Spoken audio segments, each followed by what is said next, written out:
एक बार की बात है, उत्तर भारत के एक छोटे से गांव में एक नदी बहती थी, जिसका नाम था कालिंदी।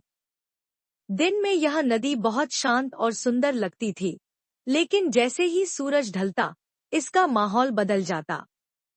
गांव वालों का कहना था कि रात के समय नदी के किनारे से किसी के रोने, चीखने और मदद मांगने की आवाजें आती थी। लोग कहते थे कि यह नदी लाशें खा जाती है। बहुत साल पहले इसी नदी में एक नाव पलट गई थी, जिसमें गांव के 7 लोग डूब गए थे। उनकी लाशें कभी नहीं मिली। तभी से यह अफवाह फैल गई कि वो आत्माएं अब नदी में बस गई हैं। एक दिन शहर से आया एक नौजवान लड़का अर्जुन गांव घूमने आया। उसे भूत प्रेत में विश्वास नहीं था। जब उसने गांव के लोगों से कालिंदी की कहानियां सुनी, तो वह हंस पड़ा और बोला, अगर सच में वहां भूत है, तो मैं खुद जाकर देखूंगा।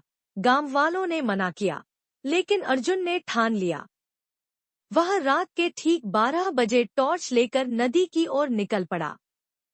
रात अंधेरी थी। हवाएं बहुत तेज चल रही थी।